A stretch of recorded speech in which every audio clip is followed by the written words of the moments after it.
2번 이상의 유산이 단순한 우연일 확률은 얼마나 될까요? 왜 우리 몸은 소중한 생명을 지켜내지 못하는 걸까요? 정말 많은 부부들이 던지는 가슴 아픈 질문이죠. 그래서 오늘은 이 미스터리 뒤에 숨겨진 의학적 단서들을 하나하나 따라가 보면서 그 원인을 추적해 보려고 합니다. 자, 이 미스터리를 파헤치려면 먼저 우리가 뭘 다루고 있는지 정확히 알아야겠죠. 의학계에서는 습관성 유산을 어떻게 보고 있을까요? 의학적으로는요, 이걸 습관성 유산, 영어로는 RPL이라고 부르는데 2번 이상 임신이 소실되는 경우를 말해요. 그러니까 이건 그냥 한 번의 안타까운 사건이 아니라 뭔가 반복되는 패턴이 있다는 신호고, 그래서 더 깊이 들여다봐야 한다는 거죠. 이 숫자를 보시면 전체적인 그림이 좀 그려지실 거예요.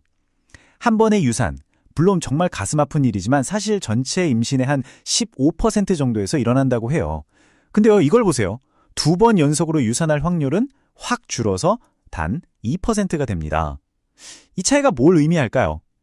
이게 단순한 운의 문제가 아닐 수도 있다는 강력한 증거가 되는 거죠. 그리고 바로 이 지점에서 우리가 마주한 가장 큰 미스터리가 드러납니다. 온갖 의학기술이 발전했는데도 불구하고 습관성 유산 사례의 절반, 무려 50%는요, 원인을 끝내 찾지 못해요. 이건 정말 환자분들이나 의사들 모두에게 굉장히 답답하고 힘든 현실입니다. 그럼 원인을 찾을 수 있는 나머지 절반은 어떨까요? 여기엔 몇 가지 주요 용의선상이 있습니다. 이 차트를 보시면 자궁 문제나 내분비계 이상이 꽤 큰 부분을 차지하고요. 그 뒤를 면역학적 문제나 유전적 요인이 따르고 있죠. 자, 그럼 지금부터 하나씩 차근차근 파헤쳐 보겠습니다. 가장 먼저 들여다볼 곳은 바로 생명의 설계도, 우리 몸의 청사진이라고 할 수 있는 유전, 바로 염색체입니다. 혹시 문제의 시작이 이 설계도 자체에 있었던 건 아닐까요? 통계에서 중요한 단서를 찾을 수 있어요. 습관성 유산을 겪는 부부의 3에서 5% 정도는요, 부모 중 한 분에게서 주요 염색체 이상이 발견됩니다. 이게 어느 정도냐면 일반 인구에서는 이 비율이 0.7%에 불과하거든요. 그러니까 훨씬 높은 수치죠. 이건 유전적인 연관성이 아주 강하다는 걸 보여주는 겁니다. 이게 어떤 원리냐면요, 부모 중 한 분이 균형전자라는 상태일 수 있어요.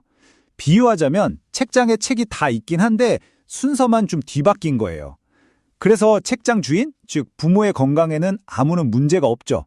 하지만 아이에게 유전 정보를 물려줄 때 뒤죽박죽된 정보가 불완전하게 조합될 수 있는 거예요. 결국 배아는 생존에 필요한 정보를 다 받지 못하게 되고 안타깝게도 유산으로 이어지는 거죠. 자, 이번에는 시선을 좀 돌려서 물리적인 환경을 살펴보겠습니다.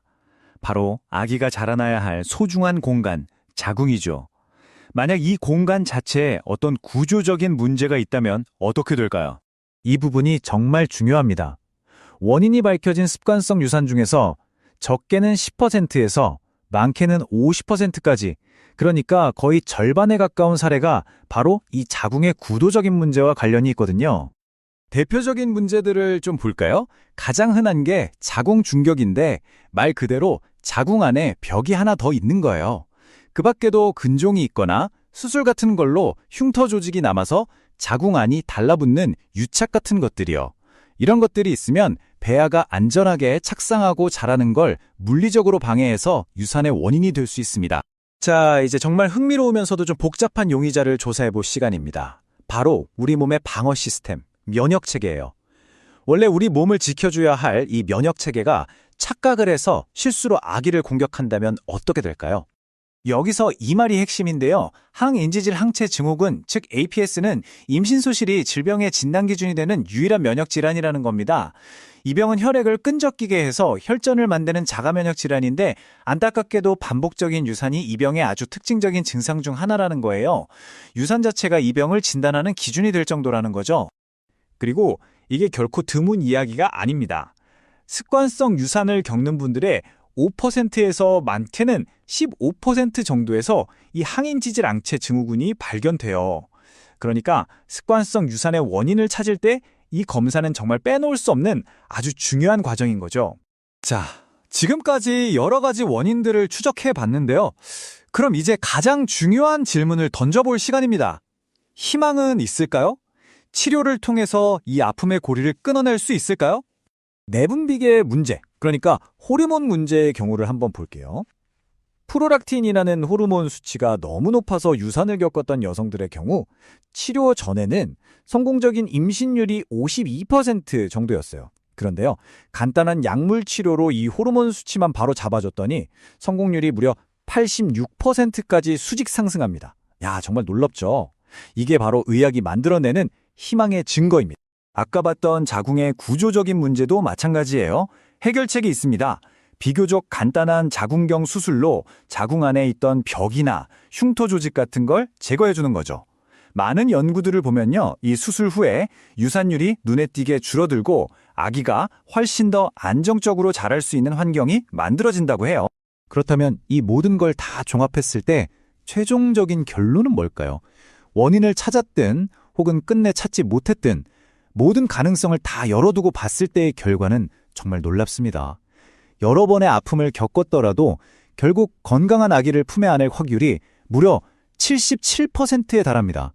우리가 절대 잊지 말아야 할 바로 희망의 숫자입니다. 그리고 이 사실이 우리의 마지막 질문으로 이어집니다. 설령 의학적인 미스터리가 다 풀리지 않더라도 데이터는 결국 대다수의 부부가 그토록 원하던 아기를 만나게 될 거라고 말해주고 있어요. 이 놀라운 회복력, 이 역경을 이겨내려는 우리 몸의 강인한 힘은 과연 우리에게 무엇을 말해주고 있는 걸까요?